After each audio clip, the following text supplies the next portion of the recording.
اللهم صل على سيدنا محمد وعلى آله وصحبه وبارك وسلم وبارك وسلم. معزز حاضرین محترم سامعین، السلام علیکم ورحمۃ اللہ وبرکاتہ.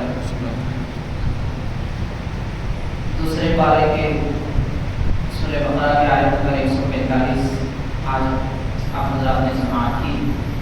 اللہ تبارک و تعالیٰ ارشاد فرماتا ہے کہ وہ کون ہے جو اللہ تبارک و تعالیٰ کو قرض حسنہ دے. اگر دیکھا تو اللہ تعالیٰ اسے اس کے لیے بہت زیادہ اضافہ کر کے عطا فرمائے گا. اللہ یقبض و یبسط، اور اللہ تعالیٰ روکتا بھی ہے پھیلاتا بھی ہے. وَإِلَيْهِ تُرْجَعُونَ، اور اسی کی طرف ان کو پلٹ کر جانا ہے، تمہیں لوٹا دیا جائے گا اسی کی طرف. اس آیت پاک میں خالق کائنات نے ایمان والوں کو خاص طور پر یہ ارشاد فرمایا کہ تم اللہ تعالیٰ کو اگر قرض حسنہ دیں گے تو اللہ تبارک و تعالیٰ تمہیں اضافہ، بہت زیادہ اضافہ کر کے عطا فرمائے گا. اب یہاں سب سے پہلی بات جو سمجھنے کی ہے وہ یہ ہے کہ قرض کس کہتے ہیں. اور اللہ تعالیٰ ہی کو فرما رہا ہے کہ تم اللہ کو قرض دو. اور کیا یہ ممکن ہے کہ کوئی اللہ تعالیٰ کو قرض دے سکے؟ نعوذ باللہ، کیا اللہ تعالیٰ کو قرض کی حاجت ہے؟ ایسے اور بہت سارے مسائل اور اس طرح کے سوالات پیدا ہو رہے ہیں. سب سے پہلی بات تو یہ ہے کہ حاضرین، قرآن مجید میں بہت سارے ایسے کلمات اور الفاظ ہیں جن کو مجاوزت یعنی برابری کے طور پر استعمال کیا گیا ہے تقابل میں سمجھانے کے لیے. یعنی اللہ تعالیٰ کی جو صفت نہیں ہے، اللہ تعالیٰ کی جو شان کے لائق نہیں ہے، اس کو بھی اس کی طرف نسبت کر کے بیان کیا گیا. مثال کے طور پر ایک مقام پر اللہ تعالیٰ نے فرمایا کہ کافروں نے اللہ تعالیٰ کے ساتھ مکر کیا یعنی دھوکہ دیا، فریب کا کام کیا. تو اس کے جواب میں رب نے فرمایا وَمَكَرَ اللَّهُ، اللہ تعالیٰ نے ان کے ساتھ مکر فرمایا. تو یہاں جو لفظ مکر دونوں جگہ ایک ہی استعمال کیا. مشرکین نے جو دھوکہ دیا یعنی وعدہ کر کے وعدہ خلافی کی، اسلام لانے کا عہد کیا پھر نہیں لائے، معجزات طلب کیا اور کہا کہ اگر نبی معجزہ بتائیں گے تو ہم ایمان لائیں گے، مگر نہیں لائے. تو اس طرح کا جو فریب تھا، ان کا دھوکہ تھا، اللہ تعالیٰ نے ان کے اس کے جواب میں بھی مکر کا لفظ استعمال فرمایا. تو یہ معنی ہوتا ہے یہاں پر مجاوزت، یعنی جو لفظ لوگوں کے لیے استعمال کیا گیا ہے وہی لفظ اس کے مقابل میں استعمال کیا جائے گا تاکہ انہیں بتا دیا جائے کہ یہ کیا ہوتا ہے، اس کا معنی کیا ہوتا ہے، مفہوم کیا ہوتا ہے. جو لفظ انسان استعمال کرتا ہے اسی کا استعمال کیا جاتا ہے کیا اس کے لیے تقریب فہم کے لیے، سمجھنے میں آسانی ہونے کے لیے ایسے الفاظ استعمال ہوتے ہیں. جبکہ وہاں پر حقیقی معنی کیا ہے، لوگوں نے دھوکہ دیا تو اللہ تعالیٰ نے ان کے دھوکے کا جواب دیا. تو یہاں پر جو لفظ قرض کا استعمال کیا جا رہا ہے کہ کون اللہ تعالیٰ کو قرضہ دے گا، یہ حقیقت میں قرضہ نہیں ہے، صورت اور معنوی طور پر قرضہ. مثال کے طور پر دنیا میں کوئی آدمی کسی کو قرضہ دیتا ہے اور یہ امید رکھتا ہے کہ وہ قرضہ بھی پلٹ کر آئے گا اور اس سے زیادہ بھی میں حاصل کروں گا. جیسے دنیا میں سود کا کاروبار زیادہ ہوتا ہے، لوگ کسی کو قرضہ دے کر اس پر پرسنٹیج مقرر کر کے قیمت زیادہ دے دیتے ہیں، بدلے میں زیادہ معاوضہ حاصل کرتے ہیں. سود ربا میں حرام ہے، لیکن قرضے میں کوئی بدلہ زیادہ نہیں ہوتا. جتنا قرضہ دیا جاتا ہے اتنا ہی واپس ہوتا ہے.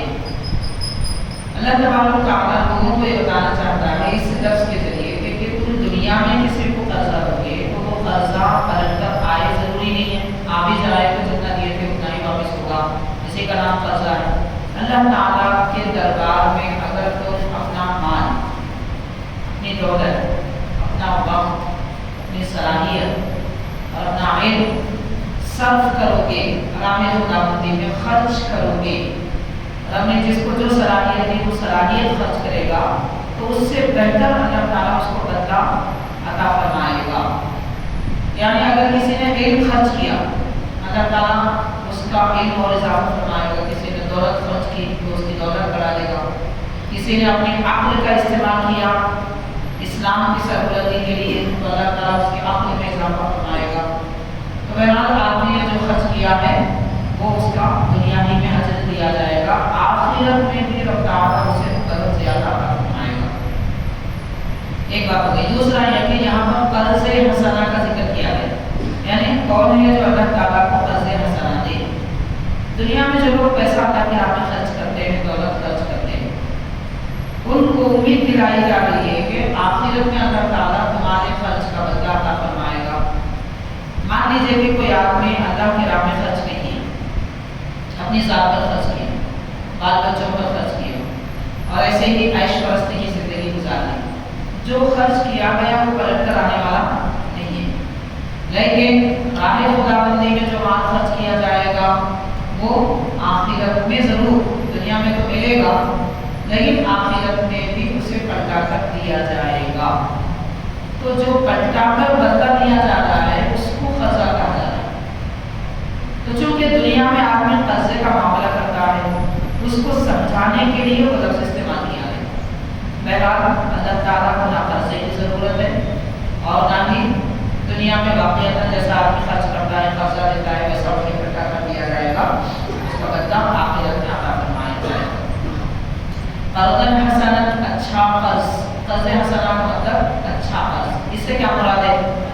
اس کے بارے میں بعض علماء کرام نے یہ فرمایا ہے قرض حسنہ کا مطلب اس نیت سے دینا, کسی کو قرضہ دینا اس نیت سے کہ واپس آئے تو ٹھیک ہے نہ آئے تو کوئی بات نہیں, دے تو دے لیکن یہ امید نہ رکھیں کہ پلٹ کر آئے. تو یہ نیت سے جو قرضہ دیا جاتا ہے اس کو قرض حسنہ کہتے ہیں. بول کر لینے کا نام قرض حسنہ نہیں ہے. آج کل ہمارے معاشرے میں لوگ یہ سمجھتے ہیں کہ کوئی آدمی کسی سے مانگ کر لے اور کہے کہ آپ مجھے قرضہ دے دیجیے, میں واپس نہیں کر سکتا, کوشش کروں گا. آپ پوچھنا نہیں, ہم چاہیں تو دے سکیں گے نہیں تو نہیں دے سکیں گے. یہ جو قرضے کا مطالبہ ہوتا ہے اس کو قرض حسنہ نہیں کہتے. قرض حسنہ جو آدمی قرض دے رہا ہے وہ نیت کرے کہ دے تو ٹھیک ہے نہ دے تو معاف, اس کو قرض حسنہ کہتے ہیں. تو یہاں پر قرض حسنہ یعنی اللہ کی راہ میں رب کی رضا اور اس کی خوشنودی کے لیے بندگان خدا پر یعنی اللہ کی مخلوق پر خرچ اس نیت سے کیا جائے کہ وہ اس کا بدلہ مجھے نہیں ملے گا دنیا میں, اس کو قرض حسنہ کہتے ہیں. یہ ایک جملہ مکمل ہونے کے بعد اللہ تعالیٰ نے فرمایا اللہ تعالیٰ قبض بھی فرماتا ہے بسط بھی فرماتا ہے. قبض اور بسط کے دو معنی. ایک یہ کہ اللہ تبارک و تعالیٰ جس کی زندگی میں چاہے وسعت عطا فرماتا ہے اور جس کی زندگی میں چاہے تنگی لاتا ہے. ہم دیکھتے ہیں دنیا میں بہت سارے ایسے لوگ ہیں جو کوشش بھی کرتے ہیں, محنت بھی کرتے ہیں, نوکری بھی کرتے ہیں اور بہت زیادہ اپنا وقت مال و دولت کمانے کے لیے صرف کرتے ہیں, مگر جتنی ان کی محنت ہے اتنا انہیں نہیں ملتا. اور بہت سارے ایسے لوگ ہیں کہ اپنا وقت بھی کم دیتے ہیں, محنت بھی کم کرتے ہیں, آرام کرسیوں پر بیٹھے ہوئے رہتے ہیں مگر اس کے باوجود ان کو بہت کچھ مل جاتا ہے. تو یہ اللہ تعالیٰ کی شان, یعنی دنیا کا نظام چلانے کے لیے اور دنیا کا نظام بہتر چلنے کے لیے جس آدمی کے اندر جو صلاحیت ہوتی ہے اس کو اس کی صلاحیت کے مطابق اللہ تعالیٰ عطا فرماتا ہے. اگر ایسا ہوگا ہر آدمی کو برابر کی دولت دی جاتی, یعنی کوئی کم درجے کا غریب کوئی اعلیٰ درجے کا امیر نہیں ہوتا, سب لیول میں سب برابر کے. اگر ایسا ہوتا تو حاضری ایسا ہونے کی صورت میں یہ بڑی خرابی سب سے زیادہ لازم آتی کہ کوئی آدمی کسی کے لیے کام ہی نہیں کرتا. مان لیجیے کہ سارے لوگ امیر ہو جائیں, سارے لوگ ایسے ہو جائیں کہ ان کے پاس ایک 10-15 سال کے کھانے پینے کا سارا خرچ موجود ہے. تو ایسا آدمی اگر ہنر مند بھی ہے, کام والا بھی ہے تو وہ کام نہیں کرے گا. ہفتے میں 2 دن کام کرے گا, 3 دن کام کرے گا, اس کے بعد کام پڑ جائے گا تو سارا بازار میں پڑ جائے گا, کام کرنے والے لوگ نہیں ملیں گے. اللہ تعالیٰ بندوں بندوں کی بھلائی کے لیے بندوں کو کسی کو کچھ زیادہ عطا فرماتا ہے، کسی کو کچھ کم عطا فرماتا ہے۔ یہ خالق کائنات کی حکمت ہے۔ یہاں ایک بات یہ بھی یاد رکھیے کہ اللہ تعالیٰ جو بھی فرماتا ہے اس کو مصلحت نہیں ہوتی، اس کو حکمت کہتے ہیں۔ مصلحت کا مطلب فائدے کے خاطر کوئی کام کرنے کو مصلحت کہتے ہیں۔ اللہ تعالیٰ اپنے ذات کے فائدے کے لیے کچھ کام نہیں فرماتا، اس لیے رب کے لیے مصلحت کا لفظ استعمال نہیں کرنا چاہیے۔ لوگوں کے ساتھ ساتھ ہوتا ہے، اکثر لوگ بولتے ہیں کیا ہے اللہ کی مصلحت نہیں معلوم، اللہ تعالیٰ کی حکمت کیا ہے یہ نہیں معلوم۔ مصلحت کا لفظ استعمال نہیں کرنا چاہیے۔ بہرحال سارے لوگوں کو ایک جیسی دولت نہ دینا بھی اللہ کی حکمت ہے، اور سب کو غریب نہ بنانا بھی اللہ کی حکمت ہے۔ جیسی اس کی حکمت ہے ویسا کائنات چلتی ہے۔ ایک بات تو اس حدیث سے ایک آیت پاک کا ایک مفہوم تو یہ ہوا، ایک دوسرا اولیاء کرام بزرگان دین ان کے دل کی کچھ کیفیتیں ہوتی ہیں، کبھی ان پر اللہ تعالیٰ کے انوار تجلیات، قرب کی لذتیں، اللہ تعالیٰ کی نزدیکی کی لذتیں کبھی بہت زیادہ بن جاتی ہیں، اور کبھی بہت ساری عبادتوں کے بعد بھی پردے ہی پردے رہتے ہیں، نہ تجلی نظر آتی ہے، نہ دل کھلتا ہے، نہ لطف آتا ہے۔ تو یہ جو کیفیتیں ہوتی ہیں، اگر اللہ تعالیٰ کی طرف سے باطنی نعمتوں کا سلسلہ روک دیا جائے اسے کہتے ہیں قبض، اور باطنی دل پر اترنے والی کیفیتوں کا سلسلہ جاری کیا جائے، اتارا جائے تو اسے کہتے ہیں بسط۔ تو اولیاء اللہ بھی ان منزلوں سے گزرتے ہیں، قبض اور بسط کی منزلیں۔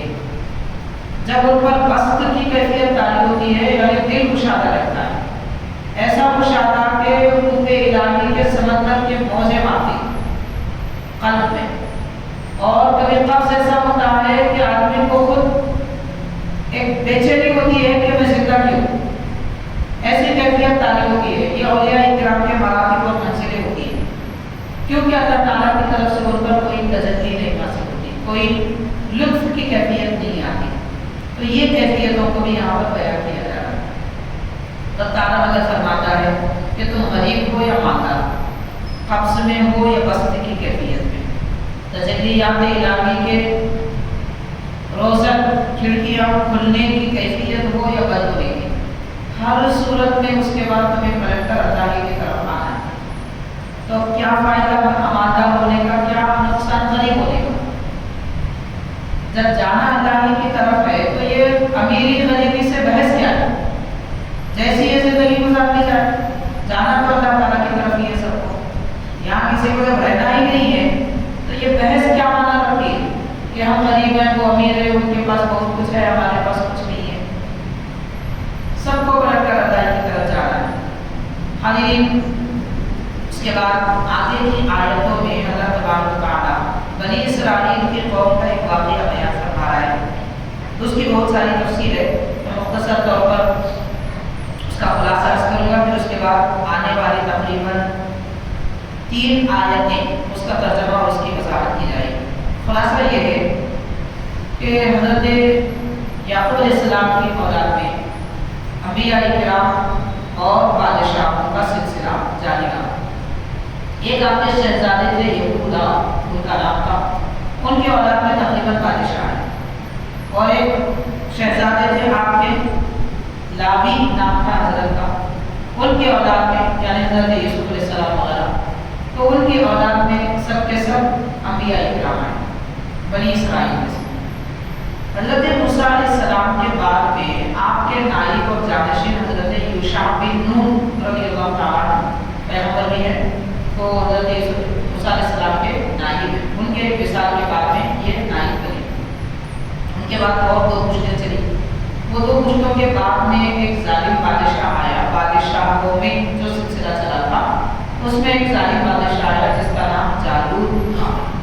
جالوت وہ ظلم و زبردستی کر رہا تھا بنی اسرائیل پر، جیسا کہ حضرت موسیٰ علیہ السلام کے زمانے میں فرعون بنی اسرائیل پر ظلم کیا کرتا تھا۔ بنی اسرائیل کون سی قوم ہے؟ حضرت موسیٰ علیہ السلام اور حضرت یعقوب علیہ السلام اور اللہ کی اولاد میں جو لوگ ایمان پانے رہے ان کو بنی اسرائیل کہتے ہیں۔ حاضرین بعد میں چل کر اس میں بھی دو جماعتیں گئی. بنی اسرائیل میں کچھ وہ یہودی ہیں جو نبی پاک صلی اللہ علیہ وسلم کی تشریف آوری سے پہلے بھی حضور کو مانتے تھے اور بعد میں ایمان لائے. اور ایک جماعت ایسی ہے یہودیوں میں بنی اسرائیل سے نکلی ہوئی جو پہلے بھی حضور کا انکار کرتی تھی اور حضور کے تشریف آنے کے بعد بھی انکار کرتے تھے. اور آج جو یہودیوں کی قوم ہے وہ وہی قوم ہے جو پیارے آقا صلی اللہ علیہ وسلم کا انکار کر رہی ہے. اس وقت اس یہودی قوم میں بھی دو جماعتیں ہیں. ایک وہ ہے جو سخت ترین اسلام دشمن ہے, دوسرے وہ ہے جو اپنے مذہب سے تعلق رکھتے ہیں, ان کا اسلام دشمنی سے زیادہ تعلق نہیں ہے. بہرحال یہ بھی دو قسم کے لوگ اس وقت پائے جاتے ہیں. تو اس وقت زمانے میں بنی اسرائیل میں جالوت بادشاہ سے لڑائی کے لیے, اس سے مقابلہ کرنے کے لیے, اس سے جنگ کرنے کے لیے اللہ تبارک و تعالیٰ نے اس زمانے کے ایک پیغمبر کے دل میں وحی ڈالی اور یہ ارشاد فرمایا آپ اپنے قوم کو حکم دیجیے کہ وہ بادشاہ کے ساتھ لڑنے کے لیے تیار ہو جائے جو ظالم تھا اور اس قوم کو نقصان پہنچا. تو وہ جو پیغمبر تھے اس زمانے میں ان کا نام ہے شمویل علیہ السلام. بعد نے کہا شمعون بھی کہا ہے. بہرحال ایک ہی نبی کے دو نام بیان کیے گئے. حاضرین اس میں بیان کیا جاتا ہے کہ حضرت شمویل یا حضرت شمعون علیہ السلام جس خاندان میں تشریف لائے, جن کی ولادت ہوئی, ایک زمانے تک ان کے خاندان میں کوئی مرد لڑکوں کی ولادت نہیں ہوئی, سب عورتیں ہی ان کو ہوتی تھیں. بعض اوقات ایسا بھی ہوا ہے کہ ایک وقت میں ان کے خاندان میں 40 اولادیں ہوئے, سب لڑکیاں ہوئی, لیکن ایک جگہ بھی لڑکا نہیں ہوا. تو حضرت شمعون علیہ السلام کی والدہ محترمہ نے دعا کی اللہ کے دربار میں کہ مولا مجھے لڑکا عطا فرما اور ایسا لڑکا دے جو تیری قوم کا سردار ہو. تو حضرت شمعون علیہ السلام کی ولادت ہوئی. آپ کا نام شمعون اس لیے رکھا گیا, اس کا معنی ہے سمع اللہ دعائی, یعنی اللہ تعالیٰ نے میری دعا قبول کی. اس کو عبرانی زبان میں شمعون کہتے ہیں یا شمویل کہا جاتا ہے, تو اس لیے آپ کا نام ایسا رکھا گیا. بہرحال اس وقت حضرت شمعون علیہ السلام نبی تھے. اللہ تعالیٰ نے آپ کو حکم فرمایا کہ آپ ایک آدمی کو مقرر کیجیے سرداری کے لیے, بادشاہت کے لیے بنی اسرائیل میں. ان کی مطابقت میں, ان کی پیروی میں ظالم بادشاہ جالوت کے ساتھ میں جنگ کی جائے. تو حضرت شمعون علیہ السلام نے ایک شخصیت کا انتخاب کیا, ان کا نام تھا طالوت. طالوت ان کا نام, تو الف لام واو تا, تو طالوت نام تھا.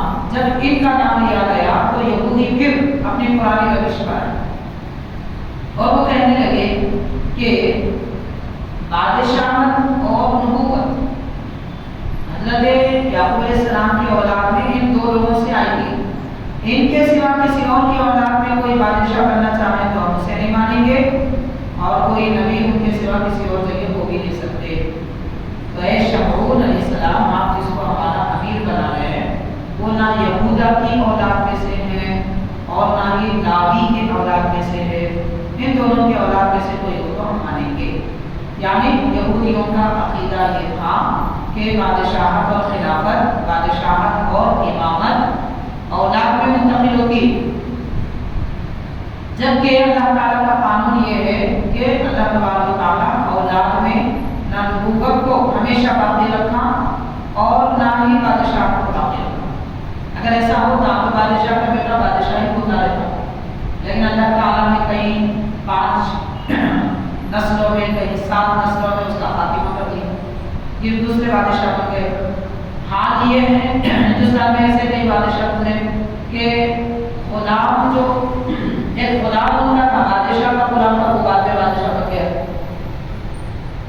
تو بہرحال اللہ تعالیٰ کے دربار میں قربت کے لیے, نبوت کے لیے, امامت کے لیے خاندان کا ہونا ضروری نہیں ہے, البتہ اعلیٰ نسب کا ہونا ضروری ہے. خالق کائنات نے یہ قانون بنایا نبوت کے لیے. باقی امامت کے لیے یہ کوئی لازم نہیں ہے کہ کوئی اعلیٰ خاندان کا ہو, کوئی فلاں ہو غیرہ, بلکہ جو مومن ہے, جس کے دل میں کمال درجے کا ایمان ہے, جس کے دل میں تقویٰ پرہیزگاری